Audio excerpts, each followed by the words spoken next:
Yung mga ka-viewers, kunin muna natin yung mga lupa natin kasi mag-ripat na kami ni Dadong ng mga seedlings. Pinamili natin last time.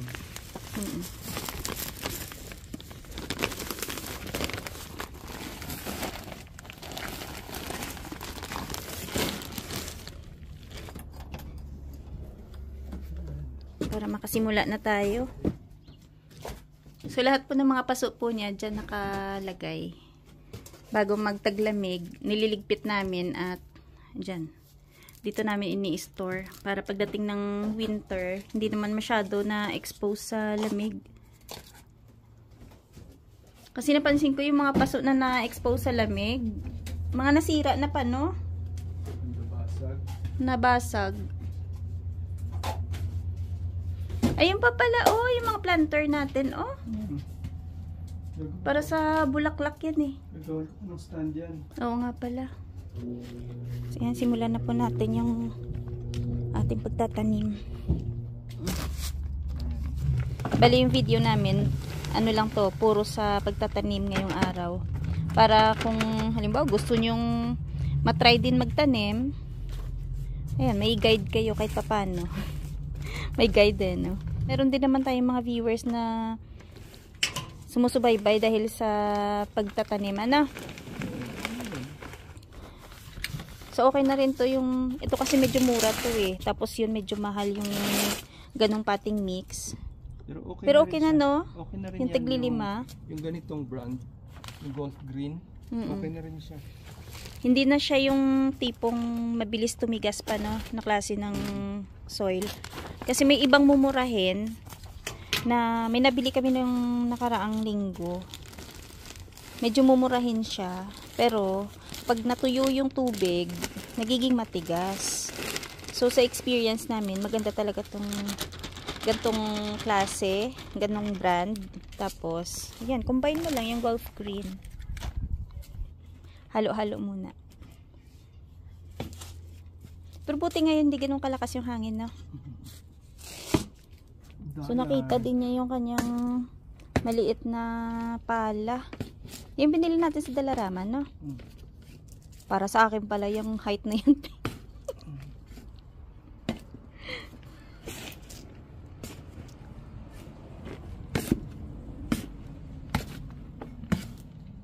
So i-fill lang po namin to ng lupa. Tapos dalhin namin dun sa baba. At doon na lang ililipat yung mga tanim. Kasi pag inilabas namin, maninibago yung plants. Kasi medyo malamig pa.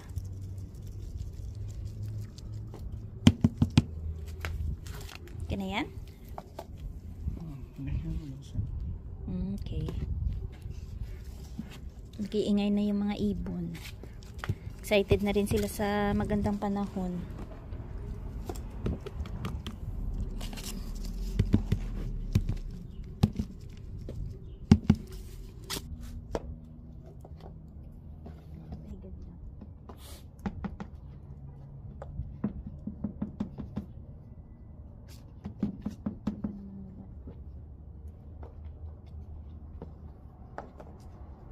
So, ayan na po yung mga pots na nalagyan namin ng lupa.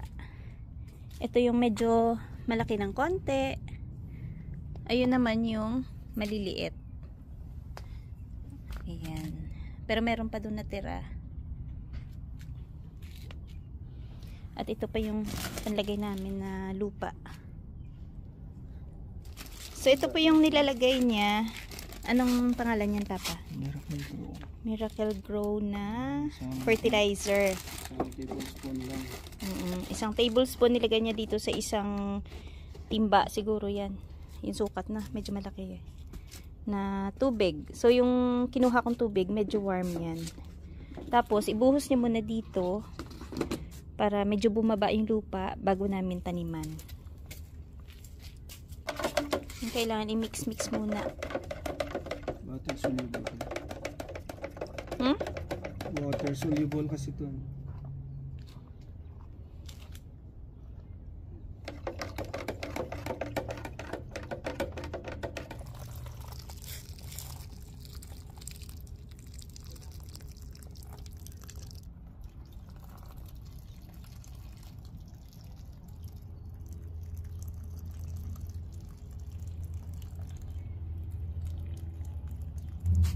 Ay. Sakto tong pagtatanim namin kasi nakikita nyo naman po na tumataas ang presyo ng mga gulay, 'di ba? So, sana maging okay yung mga pananim natin para kahit papaano, no, makaani tayo ng maganda-ganda. Hindi lang para sa amin din. Kung medyo madami yung magiging bunga, di pamigay din natin pa sa mga kaibigan natin, no? Dito po yan, bebenta namin yun. Gagi. Bibenta daw siya. Ito na pamimigay, bebenta namin. Magbibenta pala siya. Mamaya biglang maghanap sila ng produkto mo, ha? Sabihin, oh, asa na ba yung bibenta mo?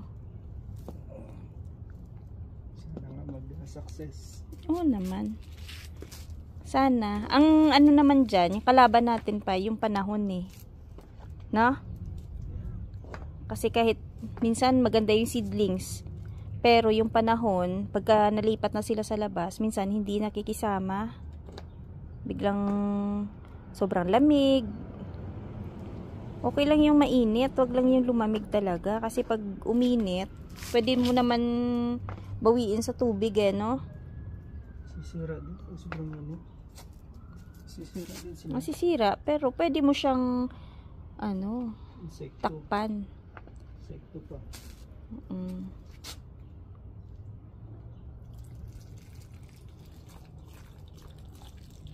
45 na. Last 45 na lahat yan? Ito, yung malalaki pa lang. Tapos iyan, mga ilang Kasi peraso by yan? 15 siya yun. Ah, okay. Tapos yun pa. Madami-dami ng tubig kailangan yan, araw-araw. Bumili tayo ng drum. Oo, kaya may drum kami para makasahod kami ng tubig ulan. Ay, ganito po yung nabili namin na kagaya niyaan yung size niya. Magkano isa? 175? 175. Ilang peraso? 4, 6, 8, 8. 8. Tapos pag yung nakatapos na kayo ng ripat nyo, tago nyo lang siya. Pag Pwedeng gamitin sa sunod na mga taon. Hanggat buo pa. Diba? Oo nga. Yung sa 175 mo, magamit mo na siya ng mga, let's say mo na lang mga 3 taon. Magagamit mo hanggat wala pa siyang sira. Wala pang butas. Kaya po sasapinan lang namin ng plastic yung lamesa. Kasi dito po namin mamaya ilalagay yung mga seedlings na ililipat namin sa maliliit na paso.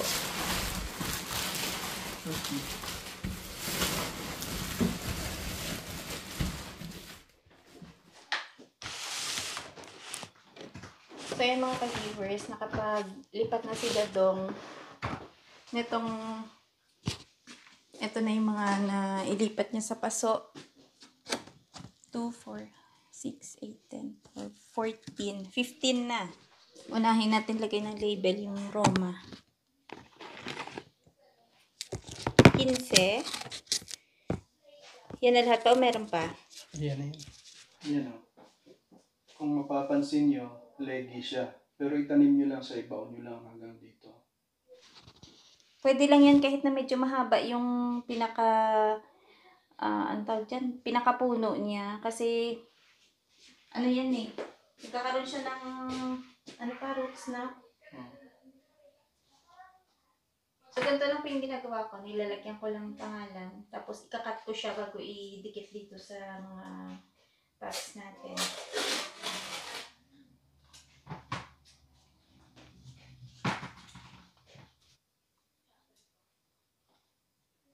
Mahirap kasi sa atin dito, wala tayong sapat na grow light, tapos Yung pwestuhan ng mga gantong nailipat na seedlings na para lumaki na dapat. pero kahit pa paano nakapagpatuloy pa rin tayo. Para-paraan lang talaga para makapatubo ka ng seedlings. Kasi kung bibili ka nga, masyadong mapamahal kung gusto mong madami din yung itatanim mo. Kaya, ayan, tinatsaga namin makapatubo kami ng medyo madami-dami. Sabi ni Dadong, masakit din daw sa likod yung pagtatanim ng ganito lang. Yung sinasabi nila na magtanim ay di biro. Hmm. Kahit na hindi ka nakayuko, hindi biro. Pero pagka nag-anihan na, masaya, di ba? Siya talaga. So, yan po, nalagyan na rin ng label lahat ng Jubilee. Bali, 15 din. Yung Roma, 15 din. Ano yung sunod pa?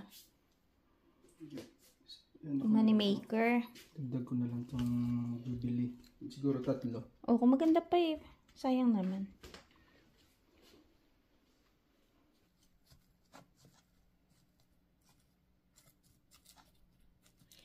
Mas maganda talaga yung mabasa muna yung lupa, no? Bago mo ilipatan. Para, kumbaga nakababa na siya, no? Best ata tayo nito ng isang truck na ano. Kamatis? Isang truck ng kamatis.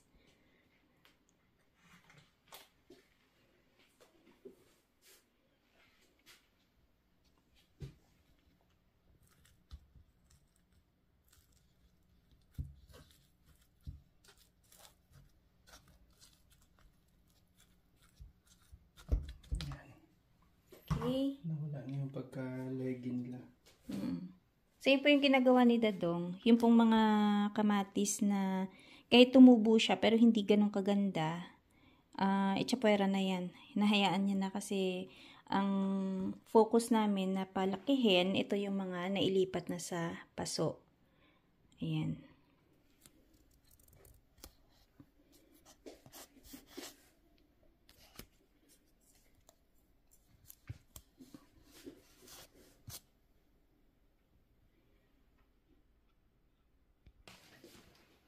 So, after po niya ilipat yan sa paso. So, dapat ba after ilipat sa paso, magdidilig ka ulit? Unti lang? Alam mo, compact lang yung lupa niya.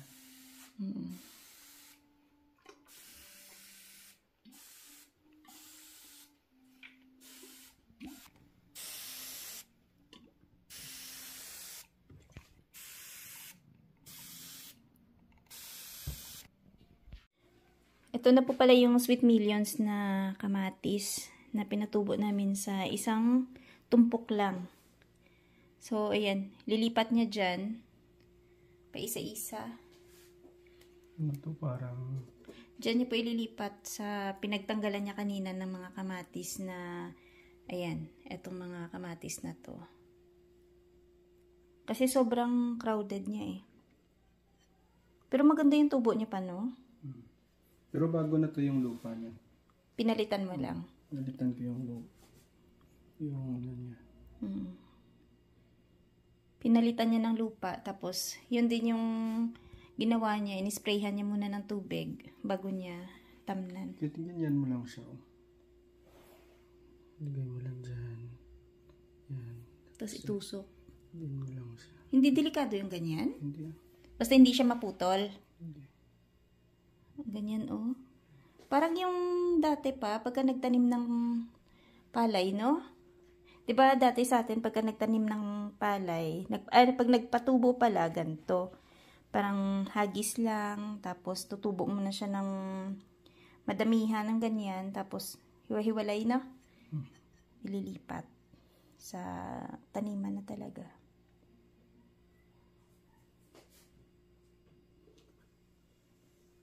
Ang cute eh, no? Tignan natin kung yung ganitong pamamaraan. Oo. Gaganda ba? First time lang po namin ginawa na ganyan. Yung isang patubuan na ganyan. Tapos ililipat mo na sa ganito. Sana maging successful para sa sunod. Pwede natin gawin yung ganito din, no? Experiment lang. Biruin mo yan, no? Napakaliit ng tubo niya, no? Kapiranggot. So, parang pinipili lang niya yung medyo maayos. Pero so far naman, parang pare-parehas naman yung seedling na tumubo, eh, no? Ano, so...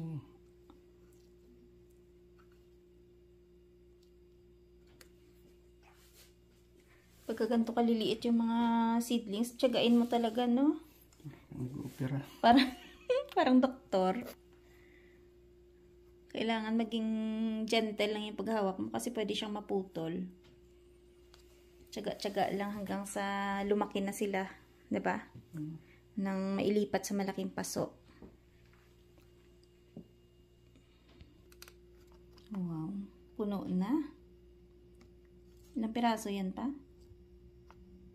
2, 4, 6, 7.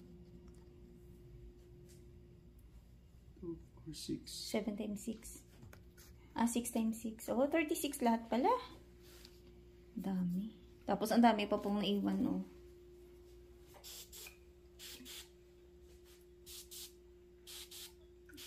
Ini-spray lang ni Doc yung mga pasyente niya.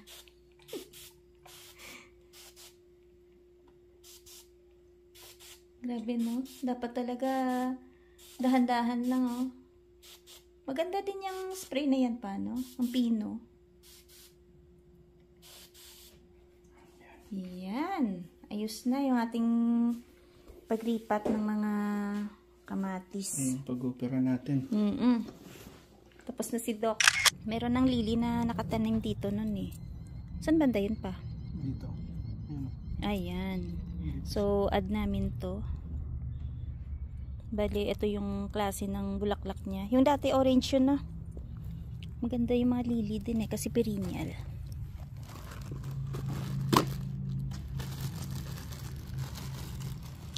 Pakita natin yung bulb niya. Para sa mga hindi pa nakatry na mag... Ayan, ganito po yung itsura ng bulb niya. Ayan oh, patubo na nga.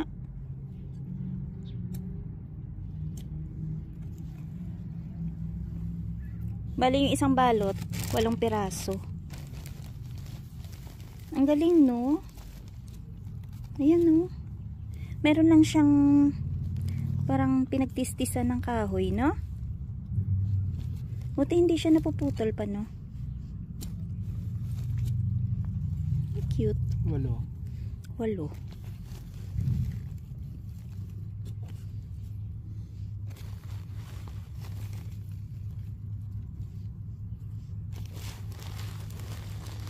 Ayan na yun. Tapos ito, yung kahoy na to pa, pwede mo ilagay sa taas. Lili pa rin.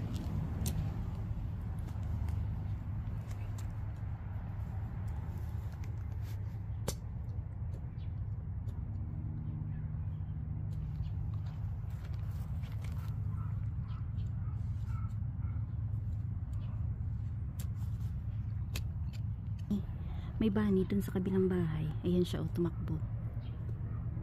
Ayan. Ay, lumabas na. Ihalo mo na lang pa sa lupa.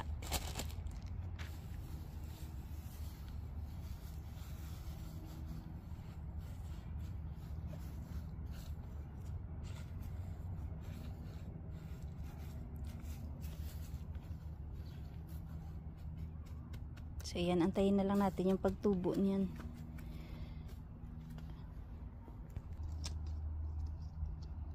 Yan, lagyan niya ng harang para hindi mahalukay. Baka kasi halukayin ng mga pasaway dito eh. Pasaway ng mga bunny.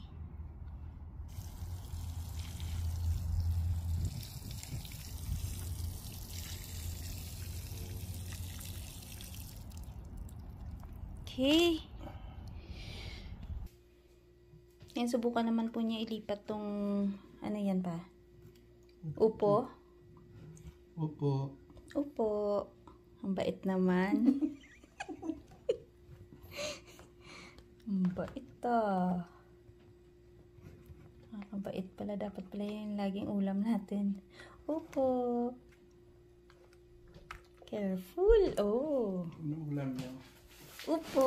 Upo.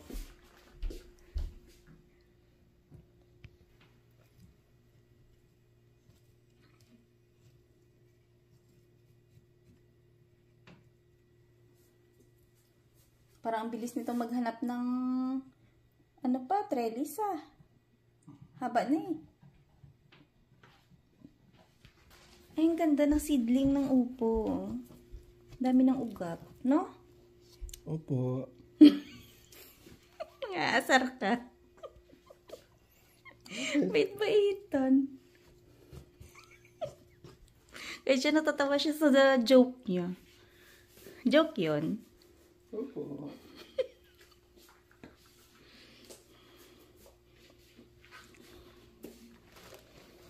Nagutom si Dadong, nag-McFlurry. Hindi, nakisabay lang kami sa mga bata. Bing-bing sans, taas. Taas. Yan na, dapat ingatan lang yung pagtanggal. Kasi pwede siyang maputol. So yung mga ka-viewers, tapos na si Dadong sa pag-ripat ng mga plants namin. So yung ibang nandun, dati, nilipat niya na dito para kahit papano, ayan, mailawan din to, yung iba. So, ang dami na naming tanim. At meron pa tayong mga ililipat pa sa sunod na mga araw. Pag lumaki na tong mga to. So, nakakatuwa kasi, di ba, ang dami naming mga pananim. At, ayan. Kompleto na po siguro yung bahay kubo natin. Nakanta. So, babaha yung kamatis natin pagka nagkaroon na ng bunga to lahat. Babaha talaga, yun ang yabang.